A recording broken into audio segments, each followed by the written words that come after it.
অত্যাচারের steam ruler Bangladesh Jamaat ইসলামের উপরে চালিয়েছিলেন বিগত সরকার। আল্লাহ তাআলা সে থেকে আমাদেরকে মুক্ত করেছেন। এজন্য মহান আল্লাহ পাকের দরবারে আমরা শুকরিয়া আদায় করি, আলহামদুলিল্লাহ। দুরূদ ও সালাম পেশ করছি মানবতার মহান শিক্ষক মুহাম্মদুর রাসূলুল্লাহ সাল্লাল্লাহু আলাইহি ওয়াসাল্লামের উপরে।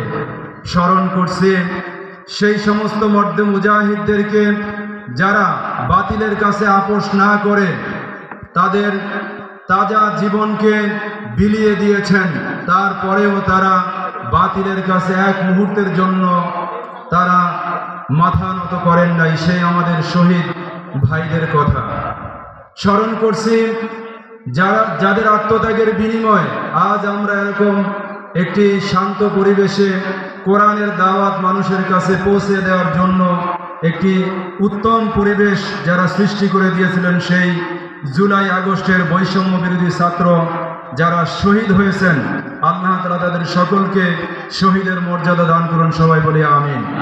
সম্মানিত উপস্থিতি, আমরা এখানে বাংলাদেশ জামাত ইসলামী চায় জনগণকে আল্লাহমুখী করার জন্য, এই পৃথিবীর কলুষিত পৃথিবীর থেকে মানুষদেরকে আল্লাহর দ্বীনের পথে আহ্বান করার জন্য বাংলাদেশ জামাত ইসলামী তার নিরলসভাবে কাজ করে যাচ্ছে।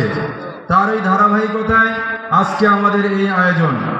তাই আমি আর আমার শুভেচ্ছা বক্তব্য দীর্ঘায়িত না করে আজকের এই অনুষ্ঠানের উদ্বোধনী ঘোষণা করে আমি আমার বক্তব্য শেষ করছি। আল্লাহ হাফেজ। বাংলাদেশ জিন্দাবাদ, বাংলাদেশ জামাত ইসলামী জিন্দাবাদ।